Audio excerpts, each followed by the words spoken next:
नमस्कार नहीं welcome you world affairs. मैं प्रशांत धवन। नाउ रिसेंटली एक बहुत ही जरा पॉजिटिव न्यूज आई है। जापान ने दुनिया भर से 12 कंट्रीज को शॉर्टलिस्ट किया है और इन कंट्रीज के बारे में जापान ने यह कहा है कि इन्हीं देशों को जापान मिसाइल, फाइटर जेट और वेरियस और लीथल वेपन, ध्यान दीजिएगा वर्ड की तरफ, लीथल वेपन एक्सपोर्ट करने को तैयार है। ये वर्ल्ड वॉर 2 से लेकर अब तक हम पहली बार देखेंगे जब जापान इस टाइप के वेपन्स एक्सपोर्ट करने को तैयार हो चुका है। और मैं कहूंगा भारत के लिए काफी अच्छी न्यूज है, क्योंकि हाइपरसोनिक मिसाइल से डिफेंस के लिए और इवन एडवांस फाइटर जेट्स में जापान इन द फ्यूचर एक बहुत ही बड़ी फोर्स बनने वाली है। और सिंस जापान ने कैटेगोरिकली ये कह दिया है कि सिर्फ इन 12 कंट्रीज को ही हम एक्सपोर्ट करेंगे, ऑब्वियसली उन 12 कंट्रीज में इंडिया भी शामिल है, तो इससे इंडिया को ये श्योरिटी मिलती है कि हमारे जो एडवर्सरी कंट्रीज हैं, फॉर एग्जांपल चाइना, पाकिस्तान, इनके हाथ में ये वेपन नहीं जाने वाले। और अगर यहाँ पे आप सोच रहे हैं मगर जापान क्या रेल गन बना रहा है हाइपरसोनिक मिसाइल से खुद को डिफेंड करने के लिए, तो इसका आंसर है हाँ, बिल्कुल। चाइना के जो हाइपरसोनिक मिसाइल्स हैं, जापान मानता है कि ये एक बहुत ही बड़ा थ्रेट है और इनसे खुद को डिफेंड करने के लिए जापान बताया जाता है कि ऑलरेडी इलेक्ट्रोमैग्नेटिक रेलगन तैयार कर चुका है, जो मिसाइल लॉन्च होने से पहले भी उसको डिस्ट्रॉय कर सकता है अगर रेलगन को पता हो कि कहां से मिसाइल लॉन्च होने वाला है। तो डिस्कस करेंगे इस वीडियो में कि जापान इन द फ्यूचर क्या क्या एक्सपोर्ट कर सकता है इंडिया को and why is it beneficial for India as well. मगर आगे बढ़ने से पहले आपसे एक क्वेश्चन पूछूंगा। हाल ही में Nobel prize laureate Jose Ramos होर्ता ये बन गए हैं नए प्रेसिडेंट किस कंट्री के। यहाँ पर आप देख पाओगे, इस पे आर्टिकल भी आपको दिख जाएगा। ये है यहाँ पे आपकी option, east Timor, Indonesia, Egypt या फिर ब्राजील। कमेंट सेक्शन में करिए उत्तर। बाकी जो लोग सही आंसर करेंगे मैं पूरी कोशिश करूंगा उनके आंसर को हार्ट दे दूं ताकि बाकी लोग भी समझ पाए कि सही आंसर क्या है। बाकी सही आंसर वीडियो के एंड में मैं आपको दे ही दूंगा। नाउ अगर यहाँ पे आप ये सोच रहे हैं वेट, जापान ने ये डिसीजन पहले नहीं लिया था, एक डेजा वू की फीलिंग आ रही है, सुनी सुनी बात लग रही है पहले, कि कई साल पहले हमने सुना था कि ऐसा हुआ है। देखो 2014 में जापान ने पहली बार ये कहा कि ये लोग डिफेंस इक्विपमेंट एक्सपोर्ट करेंगे। नहीं तो वर्ल्ड वॉर 2 हारने के बाद यूएसए समेत वेरियस कंट्रीज ने जापान पे इतना प्रेशर डाला कि आप लोग कभी भी ना अपनी खुद की मिलिट्री डेवलप करोगे और ना कभी डिफेंस एक्सपोर्ट्स को स्टार्ट करोगे। ऑब्वियसली वर्ल्ड वॉर 2 से लेकर अब तक बहुत साल बीत चुके हैं, एक बहुत ही डिफरेंट वर्ल्ड ऑर्डर स्टार्ट हो चुका है जहां पर चाइना एक बहुत ही बड़ा थ्रेट है। तो ये सब देखते हुए जापान ने 2014 में पहले ये कहा कि जो नॉन लीथल वेपन होते हैं, फॉर एग्जांपल ट्रांसपोर्ट एयरक्राफ्ट हो गया, रेस्क्यू एयरक्राफ्ट, निगरानी रखने के लिए सर्विलेंस एयरक्राफ्ट, स्वीपिंग मिशन वाले कोई ड्रोन, ये सब ये लोग एक्सपोर्ट करेंगे। मगर ऐसे वेपन्स जिससे किसी को नुकसान पहुंच सकता है, आप सोल्जर्स मार सकते हो, ये वेपन्स जापान एक्सपोर्ट नहीं करेगा। और अब बताया जा रहा है कि 2022 में ही जापान की सरकार एक मेजर डिसीजन लेगी और लिस्ट बनाएगी कंट्रीज की कि ठीक है, ये कंट्रीज हमारे हिसाब से रिस्पॉन्सिबल कंट्रीज हैं, ये दुनिया में पीस मेंटेन करके रखेंगी और जापान सिर्फ इन्हीं 12 कंट्रीज को वेपन्स एक्सपोर्ट करेगा। ना इंडियन पर्सपेक्टिव से आप अगर देखें तो ये एक रास्ता हो सकता है भारत के लिए बहुत ज़्यादा एडवांस टेक्नोलॉजी एक्वायर करने का। समझाता हूँ इसका रीज़न क्या है। जापान आज के समय एक नए टाइप का फाइटर जेट डेवलप कर रहा है यूके और यूएसए की कंपनीज के साथ मिलकर, और इसके बारे में पिछले 1-2 सालों से हम रेगुलरली सुन रहे हैं।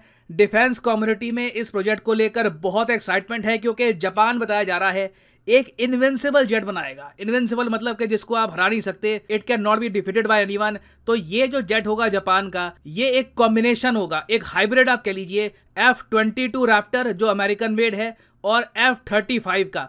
ना दोनों जो ये फाइटर जेट है अत्याधुनिक है। जापान के पास अभी के लिए F-35 है, मगर जापान F-35 से खुश है नहीं। ये लोग F-22 रैप्टर चाहते थे, मगर यूएसए F-22 रैप्टर किसी भी कंट्री को एक्सपोर्ट करता नहीं है। यूएस मानता है कि ये जो फाइटर जेट है ये यूएसए की टेक्नोलॉजी का बिल्कुल प्राइम है, it is the best that the US has ever created. अब यहाँ पर आप पूछेंगे मगर लॉकहीड मार्टिन का जो F-35 है, इट इज प्रेटी गुड, मतलब बहुत ही एक अत्याधुनिक फाइटर जेट है। जापान को इससे प्रॉब्लम क्या है? देखो प्रॉब्लम जापान को ये है कि इसमें मूवमेंट के लिए तो बहुत सारी ऑप्शंस हैं, सेंसर्स बहुत अच्छे हैं, रडार बहुत अच्छा है इसका, मगर ये इतने ज़्यादा मिसाइल्स कैरी नहीं कर सकता। जापान की एक बहुत ही बेसिक प्रॉब्लम थी।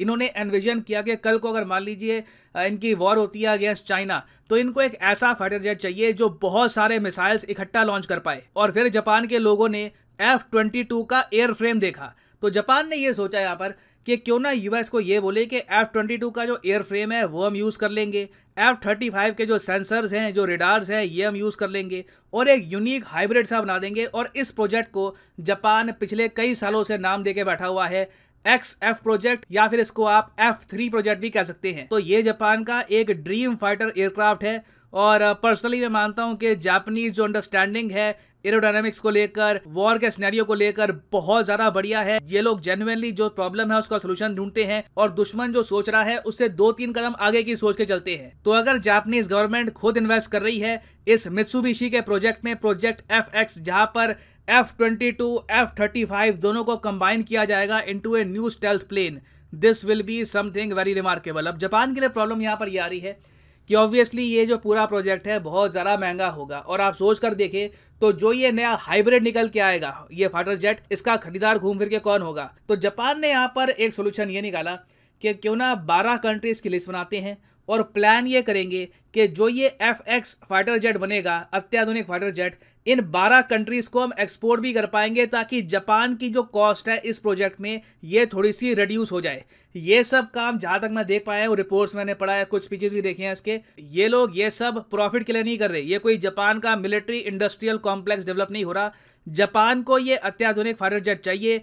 प्रोजेक्ट इनके लिए बहुत महंगा पड़ रहा है, तो कॉस्ट डिस्ट्रीब्यूशन के लिए इन्होंने बाकी कंट्रीज को कहा है, we are making something remarkable, बहुत अत्याधुनिक फाइटर जेट है, आप इसको परचेज कर सकते हैं, इससे हमारे लिए भी इसकी कॉस्ट कम होगी, आपके लिए भी कॉस्ट कम होगी। और इसके बियॉन्ड आप अगर देखिए, आप इमेजिन कर सकते हैं कि अगर एक फाइटर जेट जो जापान ने डेवलप किया है, ये लोग एक्सपोर्ट करते हैं ये फाइटर जेट्स इंडिया को। मैं ये नहीं कह रहा कि ये फाइटर जेट ऑल टुगेदर तेजस को रिप्लेस कर देंगे, आत्मनिर्भर भारत कहा गया, ऑब्वियसली हम लोग खुद भी डेवलप करेंगे, मगर जो प्रोजेक्ट जापान अभी डेवलप कर रहा है इट इज़ रिमार्केबल, और मेरे हिसाब से इंडिया काफ़ी इंटरेस्टेड होगा इस फाइटर जेट में इन द नियर फ्यूचर। इसके बारे में और डिटेल्स 2022 के अंत में, 2023 में आती रहेंगी। Some very positive news will come regarding this. तो इंडियन पर्सपेक्टिव से मैं कहूँगा एक बहुत ही वेलकम न्यूज़ है।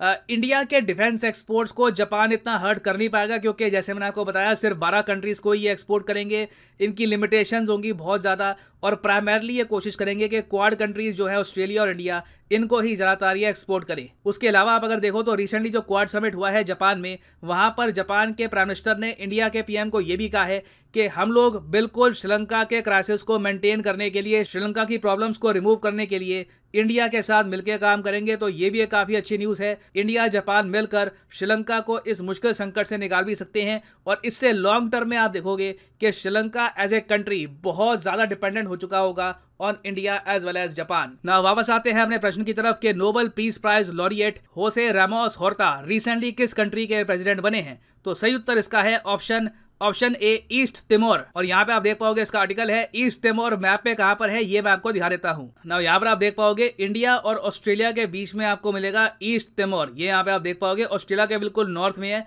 और ईस्ट तिमोर के बिल्कुल पास में आपको एक इनका सी भी मिलेगा, तिमोर सी। बहुत ही इंपॉर्टेंट कंट्री है स्ट्रेटेजिकली, तो याद रखिएगा, एग्जाम में आपसे पूछ सकते हैं इसके बारे में। एंड फाइनली यहाँ पर मैं ये भी ऐड कर दूं कि आप अगर किसी भी एग्जाम की तैयारी कर रहे हैं, चाहे IIT, JEE, NEET, bank, SSC, UPSC, आप परचेज कर सकते हैं अकेडमी के क्वालिटी कोर्सेज। सिंपली जाओ कमेंट सेक्शन में, यहाँ पे आपको मिलेगा link. For example let's say आप प्रिपेयर कर रहे हैं फॉर UPSC, क्लिक करिए UPSC पर, और यहाँ पे आप परचेज कर पाएंगे अकेडमी का यूनिक कोर्स, जिसमें आपको हैवी सेविंग होती है अगर आप यूज करते हैं प्रोमो कोड PD10। मान लीजिए अगर आपके पास अभी है 1-2 साल का टाइम, आराम से आप 2024-25 में UPSC का अटेम्प्ट देना चाहते हैं, तो जो 24 महीने का कोर्स है ये आप कर सकते हैं परचेज। मगर जो प्राइसेस यहाँ पर लिखे हैं ये पे करने की आवश्यकता नहीं है। सिंपली यहाँ पे अगर आप कोड यूज करते हो PD10 तो प्राइसेस गिरने यहाँ पर स्टार्ट हो जाएंगे। The prices will just start falling. So use the code PD10 and save money. So इसी नोट के साथ ये है वीडियो का अंत। Thank you for listening and as always God bless you all.